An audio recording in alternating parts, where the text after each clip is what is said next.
Joining us now, she was a two-time All-American at DePaul, was part of a couple of regional finals with them, as of course a Big East title, and of course now has been a long time now associate head coach at Wisconsin, fresh off a 30-win season and a regional final appearance for the Badgers. I speak of the great Kirsten Verdun, who joins us, makes her In the Circle debut, which means you get to complete the set. We've now had the entire Wisconsin staff on the show.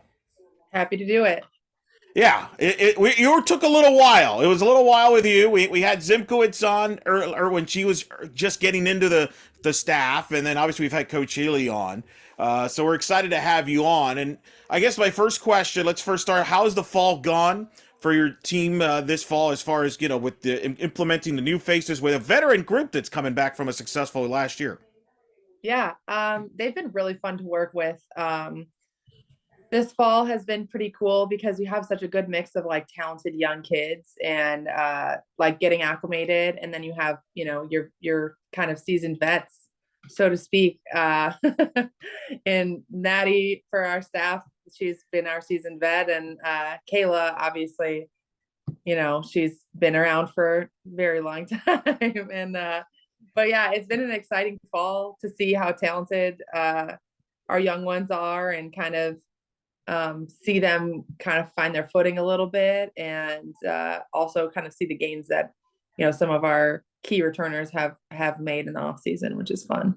When you reflect back on last year, you win 30 games, get back to the NCAA tournament, make a run to the regional final in Gainesville in kind of a dramatic way. I mean, they were down 6-2 to Georgia Tech with about, 6 outs to go. In your season, you come back and win Mother Nature. Obviously, you're dealing with that, run into a hot Florida team. But when you think back to last season, what comes to your mind and the staff's mind?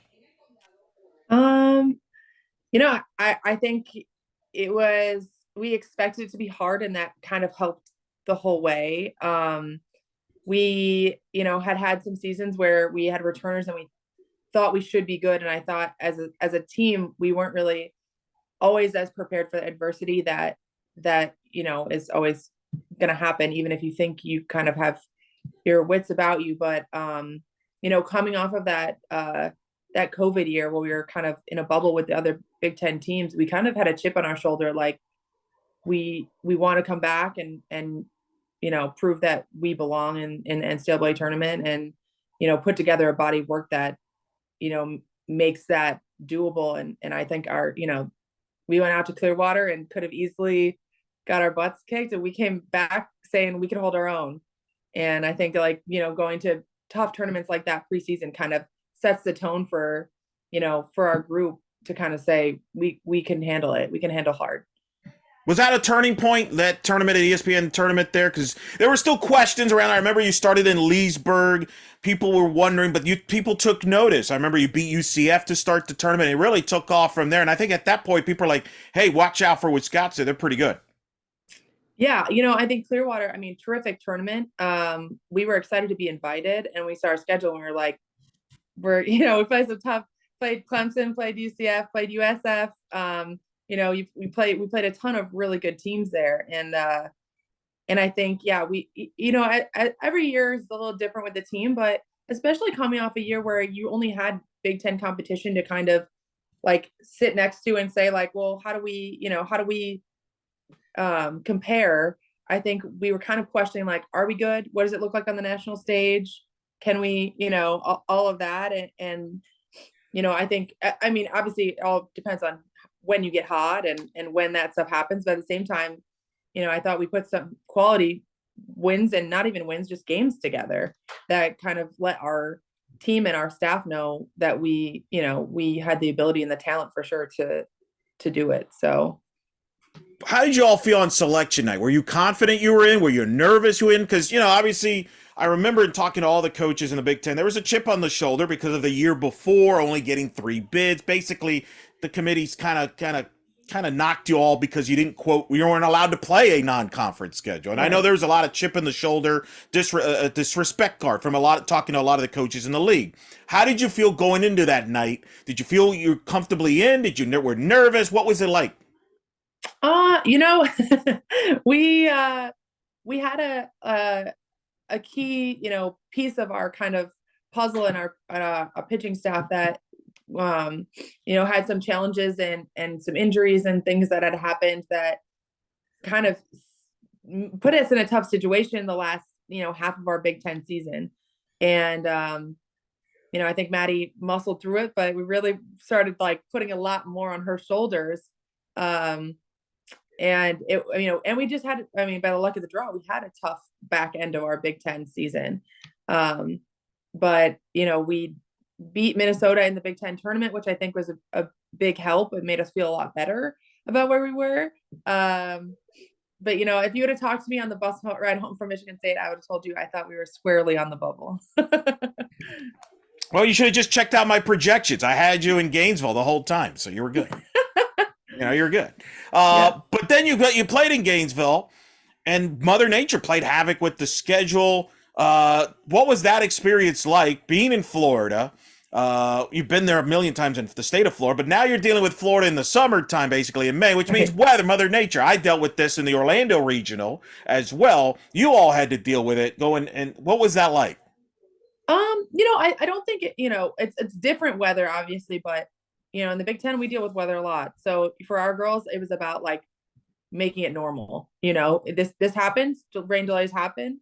It doesn't matter, and we just kind of, again, it's that whole idea of like, you expect the adversity, you expect that things won't go as planned on the itinerary, and and you just you kind of have to go with the flow at some points. And I actually think that's like a huge piece of why we got to Championship Sunday. Like, our team really never was gonna throw in the towel, and they never seemed tired, they never seemed put out by the rain delays. They were like, their mindset was great. And so I attribute like the upperclassmen for sure, but just like keeping them zoned in, not, even the night game, when the day of the rain delay, the longest rain delays, we were playing till, really late. And then we wake up the next day, we play, we have 2 games to play at least. And I think, keeping that mindset of it doesn't matter. Like, we're going to do whatever it takes. And, I think our leadership really kind of reflected that. And then the rest of the team followed. I remember watching that late night. How do you feel that experience has helped the returners coming back? Have you noticed a difference with the returners in the fall, having gone through that experience, having that success, tasting the NCAA tournament? Have you sensed a difference with the veterans as a result? Yeah, I really have. I think that just kind of like that validation, I guess, if you will, like, this is and in our program, in Coach Healy's 13th year, I believe, she, it's really been something that we've made a priority to say, like, we don't get excited about getting the NCAAs. It's an expectation, like, not that, every year you're excited just because of all the postseason, but at the same time, it's like, we want this to be something that, as a program we expect, and we can work towards being a top 16 seed, or, hosting a regional, or, you have to kind of move forward beyond just, we're excited to make it in. And I think, that's kind of, you get that after a couple of years of not making the tournament, that we made it last year. Now it's like, okay, now we're back on track and working towards more. So. Well, and you had, of course, Maddie Schwartz, who you mentioned, won 23 games for you last year, and that was kind of a vintage Wisconsin. We're used to having that dominant pitcher, and I remember talking, last year with Coach Healy was, who's that great next pitcher? You had Mentz for so many years, and then Maddie Schwartz stepped in. What was it about her that took her to the next level? There's Maddie is such a terrific success story. I really could speak about her for a long time, but I think just her, I think it's she has a competitiveness that's very unique, in that, like, she is highly competitive against herself in the bullpen, against against her teammates when we're scrimmaging, that she has this ability to kind of love the process. So, I feel like there's kind of 2 types of pitchers, so to speak. You have those kids that love to put in the work and love to be in the bullpen, but it's hard to like turn it on and move into compete mode. And then you kind of have the opposite, which is those kids that don't throw as hard in the bullpen. It's hard for them to chip away and make small gains because they just want to compete all the time. And I think it's very rare that you get someone like Maddie that has developed like she has in her career, which she has made tremendous gains with the pitch, quality of her pitches, like what pitches she's throwing, in her arsenal, all of that. She's been like a lifelong learner as far as being in the bullpen and wanting to be out and competing. And I think that, you'll continue to see that development this year. What's the key to developing a pitcher? You've done it, obviously, over there. You've had success developing pitchers. What's the key to developing and molding a pitcher, especially from, when they start young and they grow each year? Yeah. I think, well, first and foremost, I think that buy-in matters a lot. And the athletes today, you have to connect with them.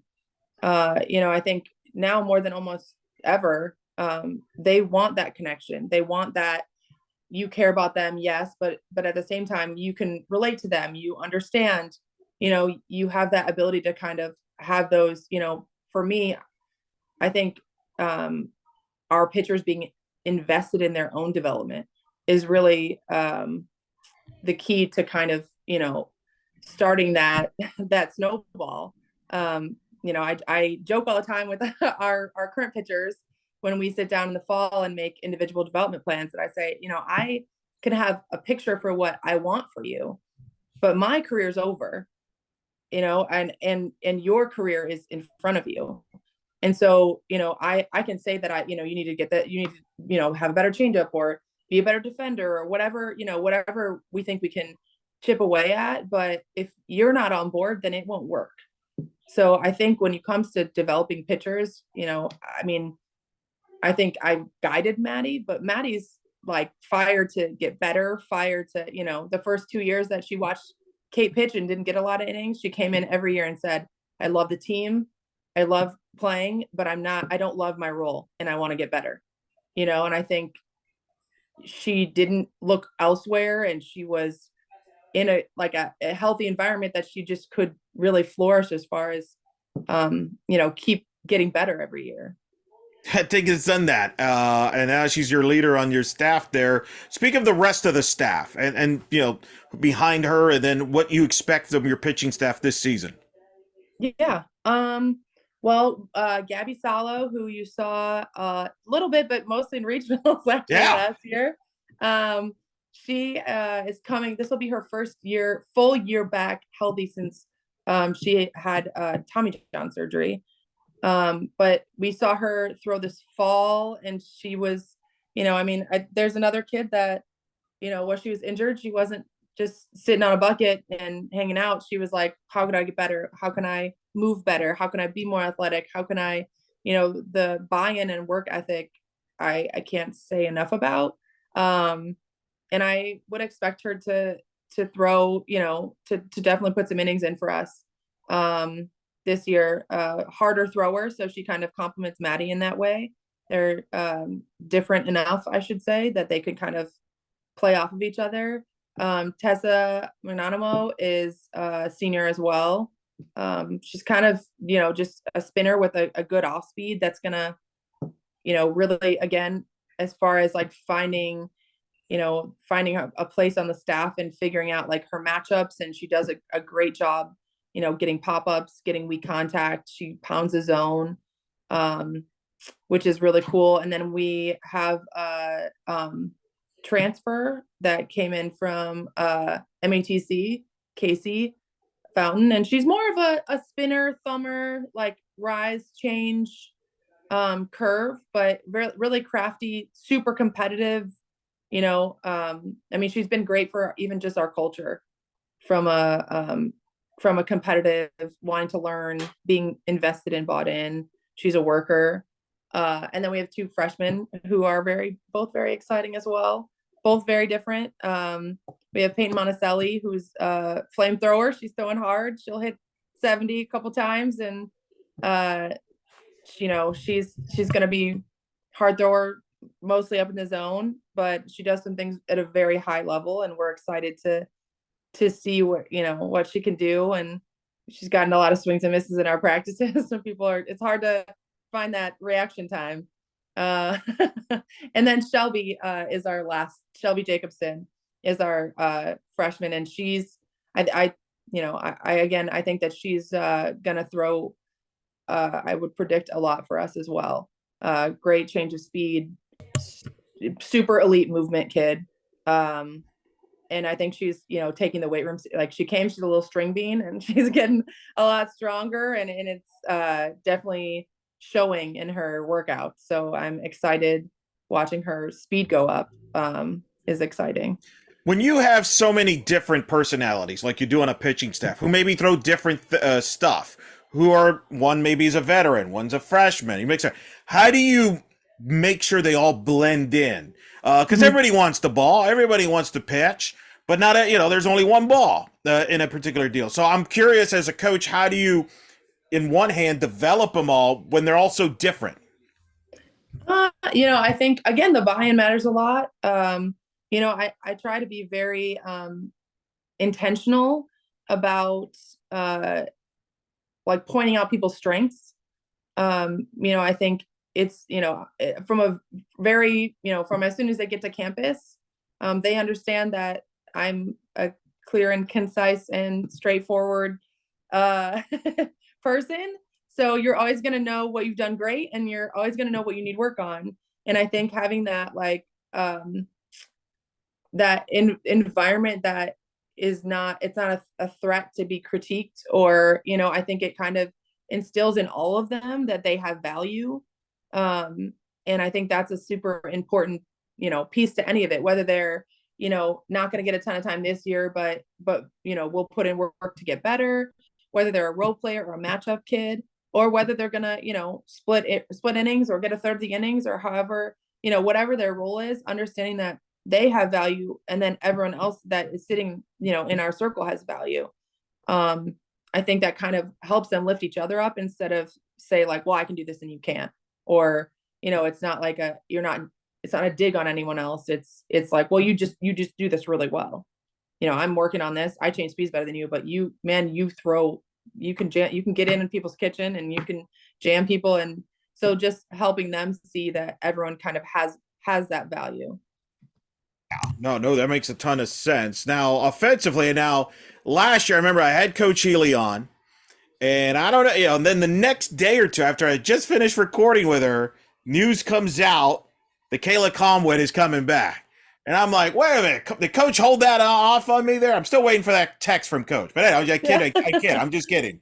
But what did it mean to have her back? And the impact obviously speaks for itself on the numbers and on the field, but just having her back, what did that mean to the program and to the rest of the team? I think that when you have upperclassmen that when they heard about it at our Christmas party, they were calling their parents, they were crying, they were, when you have that kind of kid in the program that can impact others that way, it is something really special. And, Kayla, I always joke, I'm like, it's so hard not to like her. Like, you just can't not. And she just has that way about her. She's, the last one sweeping the dugouts out after a scrimmage. She's, helping the freshmen understand how to tape buckets when we're going on the road. She just has that servant leadership about her. Just so approachable, and it's like I said, it's very unique, and it makes her a special human to have in the program. And still have around the program. It's just kind of the luxury you have there. Was there any wonder, like, if she would be the same type of player that she was before? Like, it seemed like, I know early in the year she didn't hit for power, but boy, she hit for high average and figured it out here. Like, she was as good as she ever was. Was there ever any doubts on that?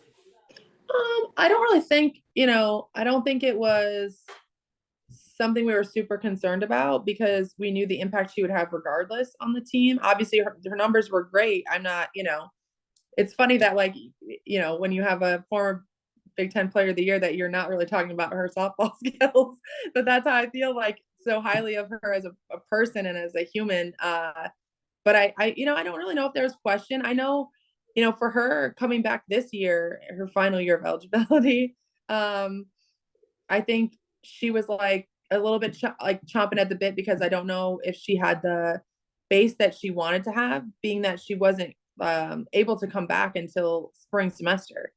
So, I think she was frustrated because she thought she could do better with a whole year of base underneath her. And I think she kind of had that like chip on her shoulder, I guess, a little bit, that she was like, I think I can do more. I think, I want us to win a regional. I want to be here when we win a regional. And um, so for her, for if anyone questioned it, I think maybe it was Kayla, but we never did. Yeah. So and just she works the process so well, which is part of what makes her is that she's never going to get too high or too low, regardless of what her last 20 plate appearances looks like. Yeah, she ended up hitting 355, 10 homers, 32 RBI, 638 slugging, and 513 on base. She's one of those players, right, that makes the whole lineup better just by her presence. Yeah. Oh yeah, and especially the people, the to the left and right of her. We always talk about who's like, those are kind of the most important people because they're going to get the best pitches surrounding her. Yeah, no doubt. Speak to the rest of the offense. You just added Katie Keller from a great talent hitter there from Northern Illinois. Speaks for had a great run there. She's added to the offense. You got players like Peyton Bannon, had a great regional, had a great year, hit 314. Speak to the rest of the offense and how that's looking like, and who are some of the other names that people will be watching for this season, returners and new faces. Okay. Well, I think obviously Keller is a great addition. Just a mature approach in the box, a great, we were joking that she kind of sandbagged us because all fall she was like okay in practice, and then she just hit like 4 home runs at every game we were at. I was like, what is this? So so Keller will be great. She's a great lefty. We Fiona won't be playing this year, which kind of hurts our offense. She's been someone that's significantly contributed in the last couple of years. We're excited for Peyton. We have a couple, people that have been in and out of the lineup the last couple of years. Abby Hurst, I think, is gonna, give us a little bit more power from the left side, which will be, and she's a kid with a great eye, and she does some other things really well. But we're excited for her, and think she works very hard, and we're hoping this might be a breakout year for her. And she showed power in fall games, and we were excited about that. Yeah, I mean, Peyton, her athleticism overall is what makes her kind of a separator. Like, she's a base stealer. She's, gonna go on balls in the dirt. She can bunt for a hit. Her versatility, it's not just hitting. And I think that's kind of the beauty of Peyton Bannon, and just an amazing athlete and competitor. Some newbies that I think, you might see, Ava Cusack. I think that she's a kid that, has some power potential, and just loves the game. She goes so hard, and played for a very good, travel organization that I think she knows what it takes to win, and she kind of has that grit about her. So I'm excited for her. And we have, like I said, I would say we have quite a few that have been in and out of our lineup as younger ones. Brooke Cuffle, a couple names that I'm sure you've heard, but we're excited to see them keep making progress. And Brooke is a force in the box. She's a physical kid. She can get behind balls opposite field. Like, she does, so she does some things very well. Takes walks, gets hit a lot. Like, so I think you have a couple kids in the lineup that are really gonna move the needle for us. So I'm excited. This is your 9th season, I believe, is now on the staff here, which kind of blows my mind away. Does it feel like time's flown? I mean, you've been on the staff since 15. Does it seem like it's gone quick? I mean, it seems to me like I felt like only just yesterday I was like watching you play, and just all of a sudden I heard the news you're going into coaching. Like, has it seemed like it's gone by quick, or no? What's it been like? Yeah, I mean, I thought it was 8, but maybe 9. Is eight it nine? years going nine. Well, you know how it is. It's 8 years, but it's like their ninth season to kind of how Yeah, the yeah, yeah. mathematics And works out COVID there. kind of put Yeah, it throws off all made the it kind of numbers. all weird. But Yeah. yeah, I mean, I would like to, I still throw live to the girls and stuff. So I'd like to think I'm not too washed up.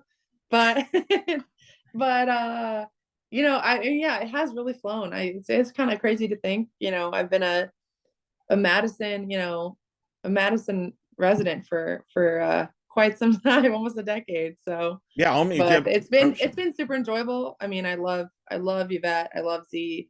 It's great to go to work and still like be like we get a lot of stuff done. We kind of like know each other's nuances a little bit, and we still have fun and laugh and get into some ridiculous things. So, but yeah, I guess it feels very fast, but at the same time, I would like to pretend like I'm not 31. all right, well, that's news to me. There you go. We don't need to, that you could say you're younger. I believe it. I'm buying it. What what was it that got you into softball, and into playing, and then eventually going into coaching? I mean, I did t-ball with my brother, and that was kind of the first time I played t-ball, and then I was like, I think I want to pitch. And I remember, we didn't really know anything, and so we went to, the sporting goods store in town and bought white 12-inch balls. And I went to the first practice, and it was like 11-inch softballs. I was like, this isn't the size I've been pitching with.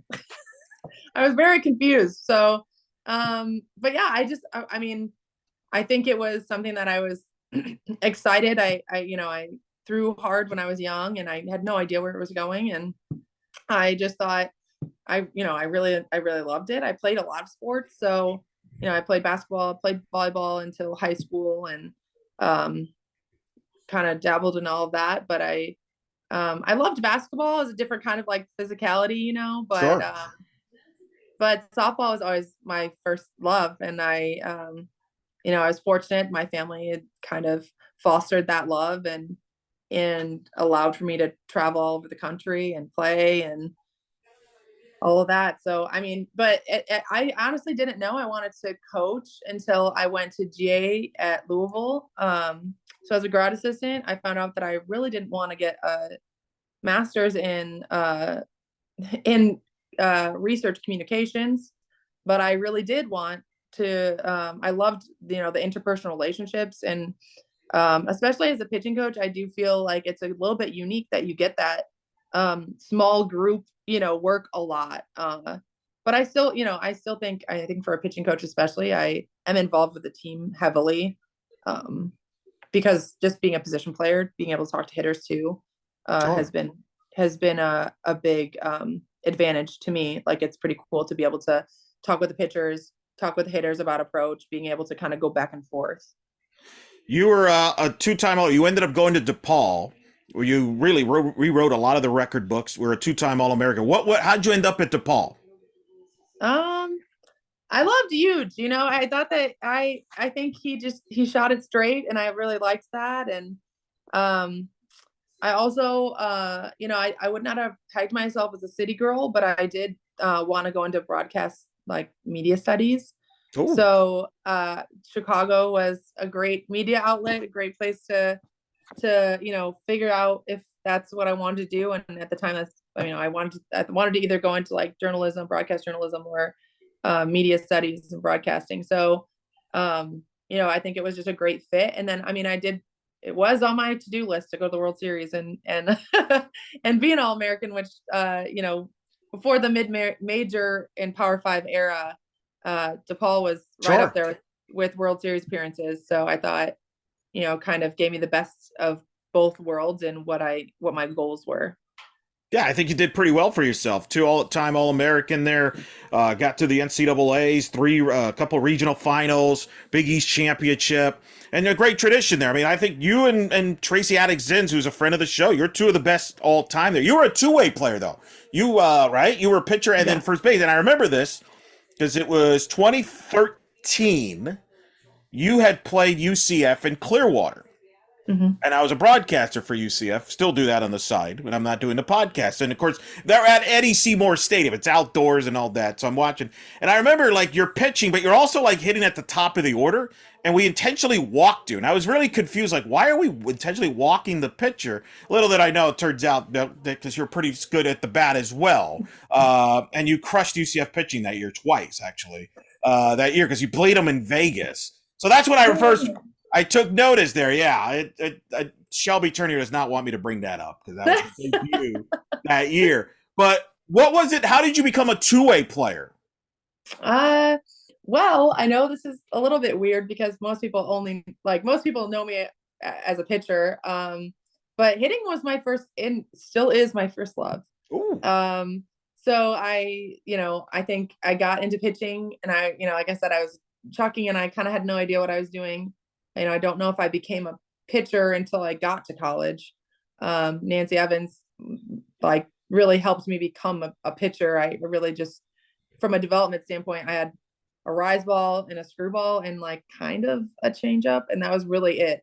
And then I kind of became this totally different pitcher when I left that when I came there. But so I thought the development stuff for pitching, I just kind of took off when I got to college but even as like being recruited, I was kind of recruited more as like a hitter utility. So I was just a lefty, big lefty, and I love to elevate balls, and that usually turns out pretty well. So Yeah, I would say it turned out well. I mean, for your career, I mean, probably your signature moment was the 2014 Lexington Regional, where you're in that, you forced an if necessary game. You pitched 10 innings against Kentucky, and you got the walk-off, the game-winning hit in that game to force the if necessary game. We don't need to talk about that game. Let's just talk about. Let's not. No. They did go to the World Series that year. I will say that. Yeah, with Kelsey, with Nunley and company, they were pretty darn good. But take me through that game, because that's. I mean, I don't want to put words in your mouth, but at least from an outsider, to me, that's like maybe the game, one of your best games ever. It has to be one of the great moments of your career. Yeah, I mean, I think that for me, competing was always kind of my element. I think even like bullpens and stuff, it was hard. Like, remember I talked about the two pitchers? I was always the latter of the two. And like having a pitching coach that learned how to like tap into that competitiveness in my development to say like, it matters here. And we're going to make sure in the bullpen, you're competing against yourself so that you always feel that, that kind of like sense of urgency. And, but games always, I put that work in. So games were my element. And I mean, I can't really take you through the game. I thought, Kelsey was mainly like an East-West pitcher. And I was a lefty that always would get on the plate. I knew that like her screwball was kind of her bread and butter. And I was like, well, it doesn't matter how far out it is. I think I can reach it if it's high enough, so it's more of like a height thing for me. And, I think I loved those big moments. I loved playing against those big teams that, and that regional, I mean, we played against JMU in that regional. JMU was really good that year too. So, but yeah, I mean, Kentucky was a really good team. And, I just thought, I kind of had their number a little bit with my changeup and, kind of kept them off balance.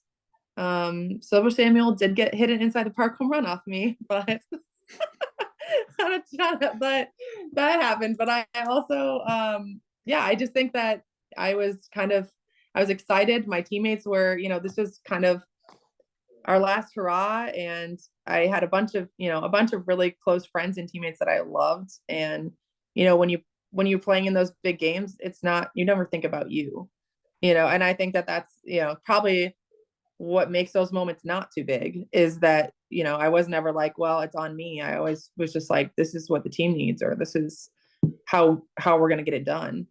And we had some other key players that stepped up during that regional too. And I remember that happening specifically because, I feel like I remember that more than I remember like the walk-off hit or any of that stuff. Like That sounds right. Yeah. That sounds about right. Yeah. I just remember like having teammates get like, clutch hits and make great defensive plays and keep us in those games. And I mean, it was, I don't think anyone would have said that we would have given them as tough a time as we did, but Right? No, because I mean you're right. They're a stacked team, as you mentioned. They got to the World Series there. Were you first of all? Were you all just happy you were happy you were just in a different location? Because the previous two times you were in the tournament, you were sent to Missouri. Columbia to bus. At least you got to go Yeah. somewhere different. Yeah. I mean, it was nice. I mean, Chelsea Thomas was gone by then, so that was good.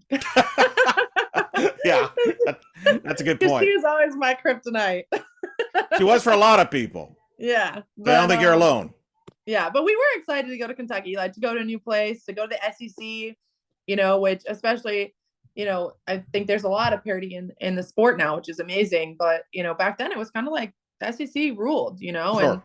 and so it was cool to go and kind of put your stamp on the, like, be able to go to the regional and shake things up a little bit. I remember, I think it was one of the only regionals that wasn't on TV. But then times changed now. Yeah, but then they moved it to like TV and weren't planning to because of the if game. The if you got yourself on TV. I mean, you probably wanted that. You probably want the tape burn now from the if necessary. But you mentioned JMU. That was a Mickey Dean led JMU team with obviously Lauren Laporte was the assistant at the time and Jalen Ford. Yeah. Was and that was kind of that's when they were starting on the rise too. I mean, and Ohio, I think Ohio was the 4th seed. They were pretty good too, right? Yeah. That was a stacked regional. Yeah. Yeah. That was, I mean, there wasn't a easy team in that regional by any means.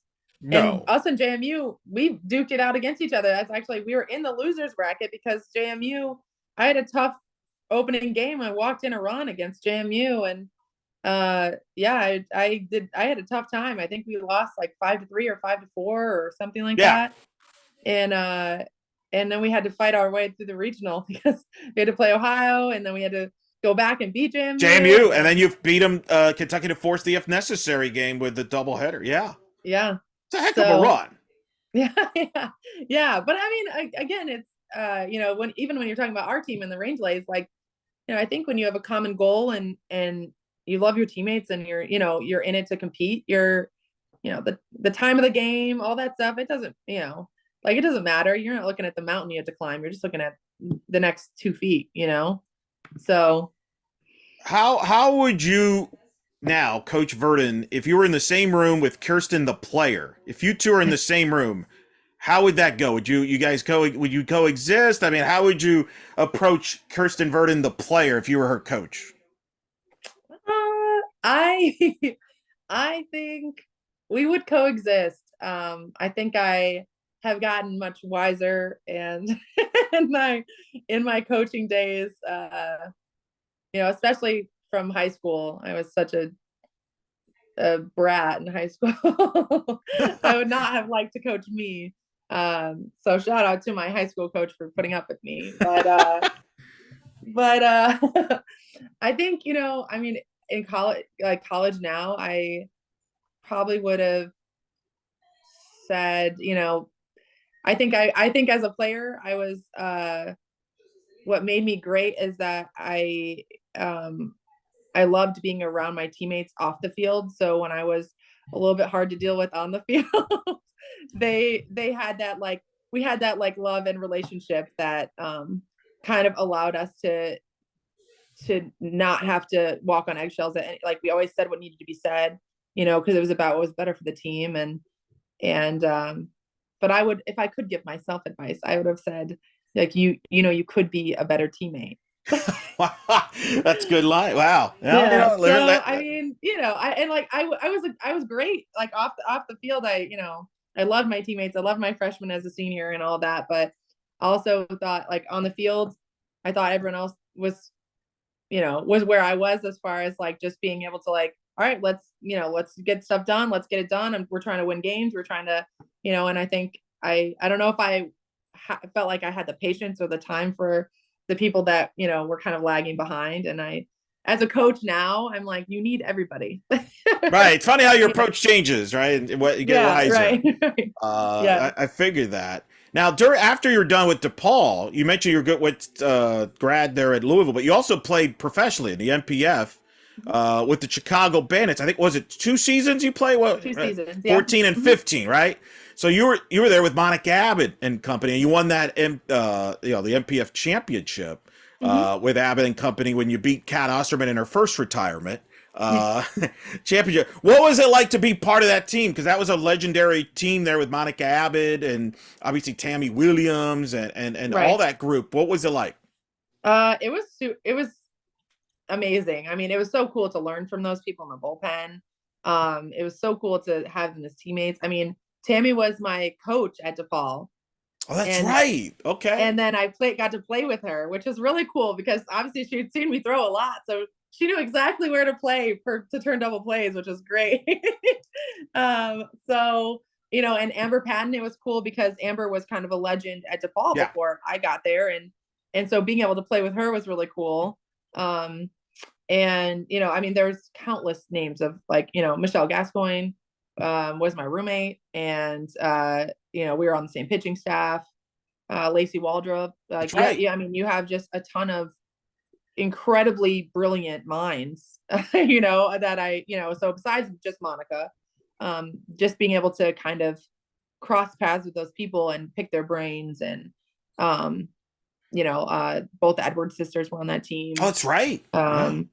Kylie Kuko, you had a lot of really, just like I said, brilliant minds in the game and incredible, some of them would go on to be incredible coaches, but some of them, whether they're coaching at a high level or not, are just incredible people, incredible, still, great minds of the game. And it was awesome to be able to, talk with them, share ideas. I think that, again, that's kind of part of what I loved about how, at Louisville, I loved spending time with the team and getting to work with the pitchers and kind of getting to work with everybody and figuring out if coaching is what I wanted to do, and then being able to kind of continue learning, as a pro athlete, I think was really cool. And in some ways, in the pro league, I think it's such an elite level of play. You kind of have to, not reinvent yourself necessarily, but find, what you do well and kind of what your role is. For me, I went from, starting a lot of games in college to adjusting to being, a pinch hitter and a relief pitcher. And, so I think, that also makes me a better coach. I think it's hard to coach, people who are in different roles than you've ever played. So I think, having to play those multiple roles has made me a better coach when I'm, talking to people that are in the pinch hitting role, that are a setup man in a bullpen. Sure. All of that. So I think all of that experience really helped me in my career. That makes sense. And being around Monica Abbott probably helps too. Yeah. Who's still going, by the way? She's still going. When you see her pitch, I mean, what goes through your mind? What goes through your mind when you see her pitch still today? Monty, I mean, I loved her off the field too. We were in the same rental van and we always would drive together. We had our same group. We always drove together, but she just is an extreme competitor. I mean, she just, I mean, I still think she's, at the pinnacle of the pitching, sphere, and doing it at such an incredibly high level. And, it's been amazing to watch her and still watch her, so, yeah, so that's how I feel about her. She's, Yeah, watched her on TV when I was, I don't want to but I watched her on TV when I was in high school, and then I got to play with her, which is a dream, and then you're still getting to watch her in the Olympics, which is super cool. But yeah, you got a good seat there in the dugout. You were because you were one of those youngsters. I think you, Sammy Marshall, right? I mean, when you look back at that roster, it's a loaded roster. It was just one of the great teams there. What's your thoughts about the pro game? Obviously, Athletes Unlimited now is at Rosemont, and the WPF has kind of started this new league. What's your thoughts on the pro game? What's it going to take for it to maybe take it to that consistent next level?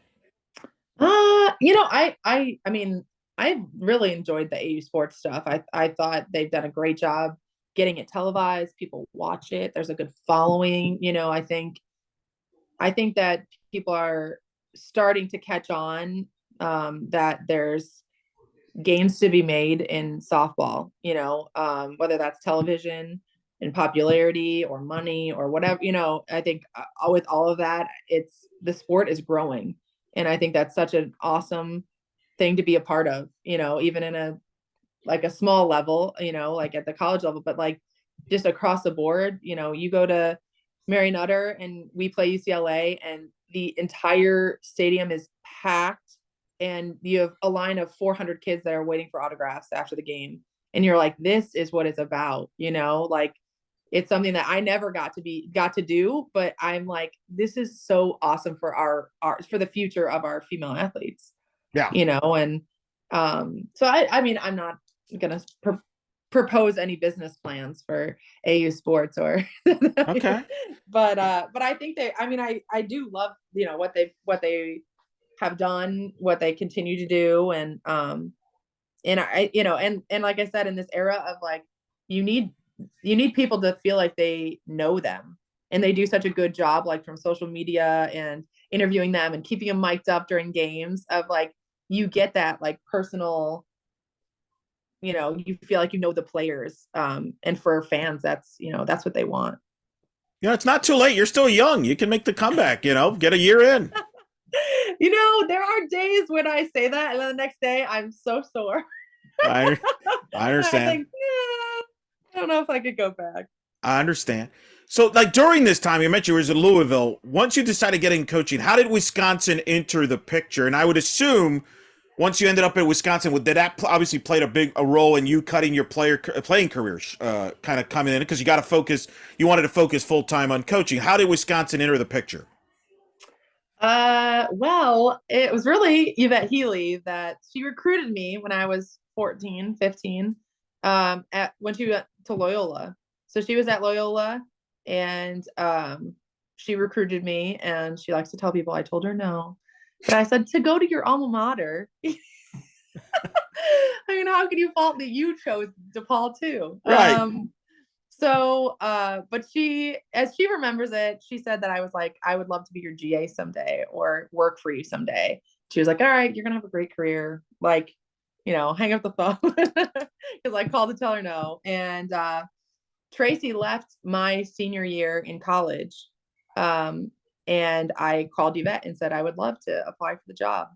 And she said, you're a senior in college. I hadn't even graduated yet. It was like, because we were on trimester. So it was like May and we didn't graduate till June. And she was like, play professionally, go be a grad assistant. You have that all set up. Like, I appreciate the call, but so I like to say I planted the seed because then the following summer, she called me to interview. Ah, I did not know that story. Yeah, she has Yeah. told me the story about how you allegedly said no when you were in recruiting there. She has, but I mean, so I can. I did commit to DePaul, but I called her and said, like, I really. That's fair. I think it's fair. I think it worked out. Hey, look, it's that DePaul, like something in the water in DePaul. All you coaches all over, spread out, man, with Tracy and all Yes. that. What is it about Coach Healy? Because that to like working for her and being special because Zimko, I mean, you all been together now for a long time, which is unique in this sport. That doesn't happen often, and you three are synonymous with each other. You're always going to be linked together, no matter what happens. What is it about Coach Healy that makes it fun for you? I mean, there's a lot, but I think she does such a great job of keeping perspective, and I think it's in big sports or I mean, I don't know if you would consider softball a big sport, but at big university levels, you're like, it's hard to not lose track of your morals or what needs to get done to win, and all that like bottom line stuff. And I think for her, she's never lost sight of it's about the student athlete's experience. Each one of them matters as a person, and I just I think people preach that stuff, but she walks the walk. And I think even just in proof from like we're a development staff, so we tend to veer more and like bringing in recruits and developing them over 4 years. Not to say that we haven't dipped in the transfer portal or any of that, but I think we joke that like people don't leave Wisconsin because the university is terrific, the education is terrific, and we create a really unique and amazing experience for our athletes, and we do it very intentionally. And obviously she is at the helm of all that. And I think, I can't say enough to the person that, I think that she is and what she's done for me. And just, I think, it's her kind of her calling to mentor people. Yeah. And she was exactly, I always tell people she's exactly what I needed. And I didn't know I needed when I was trying to figure out I wanted to be a coach. Because if you can imagine being coached by Huge and the travel program that I came from, I was a yeller when I came out of college. There you go. And I think, Coach Ely is she's taught me some really valuable like lessons about, I know it's just your expectation that they, do what they're supposed to do, but sometimes you have to catch them doing things right before you start just telling them what they're doing wrong. Right. And, and I think that whole idea of like reframing things and, buy-in and making it feel, like I'm mentoring our pitchers, but it's their career, and all of that is very much rooted in her, collaboration that she has with us as a staff, and that she has with, the team. Yeah. I think she's very collaborative. Like there's not many times where she's saying, this is what we're doing, and because I told you so. Like, it just doesn't happen. She's like, what do we think about this? Is this the best way to do things? If we could do it again, how would we? She's always trying to say, how could we have done it better? So I think there's a lot that she's taught me, that, has kind of helped shape the coach that I am. Yeah, it sounds like she's had a significant impact on you as a person and as a coach, as far as what you are. Like, you're still young in coaching, but it sounds like there's going to be a part of her throughout the rest of your coaching career, wherever, whatever that means, however long you want to coach and all that. I don't know if you ever want to get into being a head coach, because your name seems to always float when there's a job opening in the Midwest, which is kind of weird because it's like rumor, but it's a compliment in a way because of the good job you've done. They wouldn't be bringing your names up, but it seems like she's had that, a part of her is going to be a part of your coaching career the rest of the way. Yeah. I mean, I hope so. I hope I can, have kids someday and call her and say, like, I don't know how you did this. Like, I hope that we have that relationship, no matter, how long I'm here, or if I do take a head job, or, whatever, comes in my future.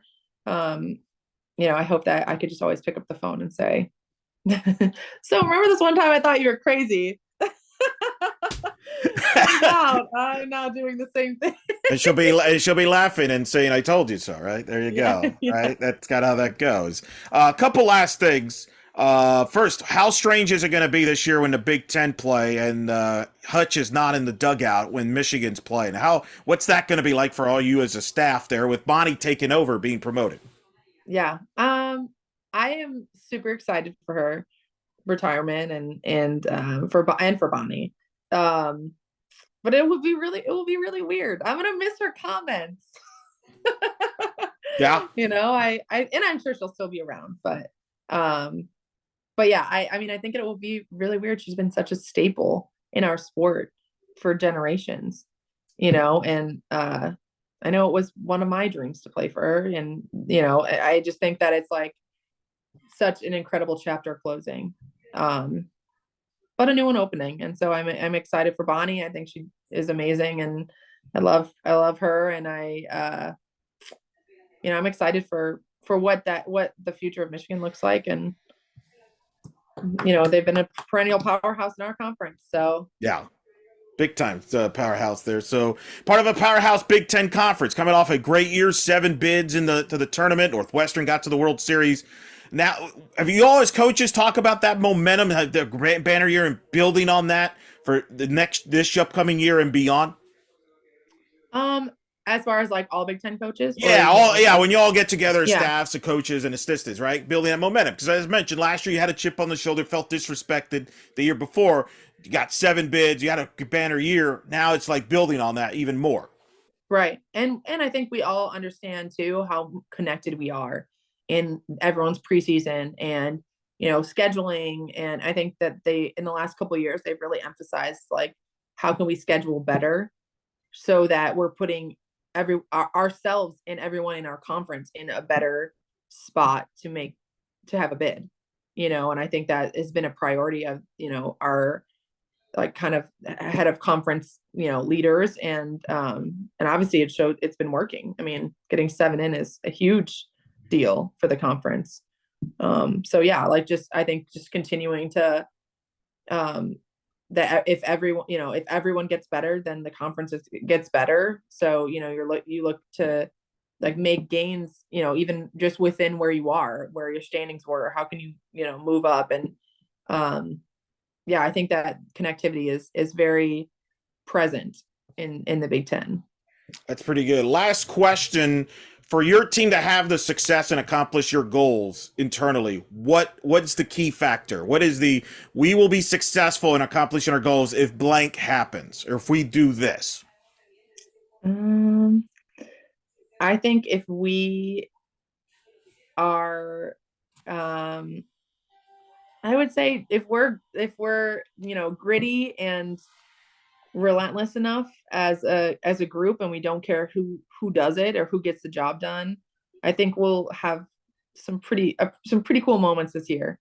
I'm excited for the depth of our pitching staff. I'm excited for the senior leadership that we have. I'm excited to see us continue to grow. And the longer you coach, the more you realize it's such a marathon, and seeing like people's careers play out and seasons play out and all of that. So I would say, yeah, I mean, I think that like grittiness, that like we're, kind of what you said about the end of the Georgia Tech game, like it's not about odds. It's about showing up and playing ball, and I think we do such a good job as like a staple underdog, and that's kind of the way our girls think a lot. And if we continue to go at it with that mentality, I think we're going to have a lot of success this year. Well, we look forward to seeing your team on the field. We know that for the ACC Big Ten Challenge, you'll be in, what is it, Atlanta? I think you're going to be in Atlanta. Yeah, we'll be back at Georgia Tech, yes. Oh, my goodness, a rematch. Jeez, yes. It's like they scripted. You and Illinois will be there against Georgia Tech and Louisville, who you obviously have, you got ties all over that region, that ACC Big Ten Challenge. So we'll look forward to seeing your team this year. And hey, congrats on all the success you've had to this point. Really an honor to have you on the show. Like I said, fan, and we'll definitely have to get you back on and talk more, maybe more as a broadcast side there. We might have to get that out of you next time. Maybe get a guest analyst role or something for you next time. Maybe, yeah. Send our best to Zim and Coach Healy there. And like I said, thanks for doing this. Yeah, of course. Thanks, Eric.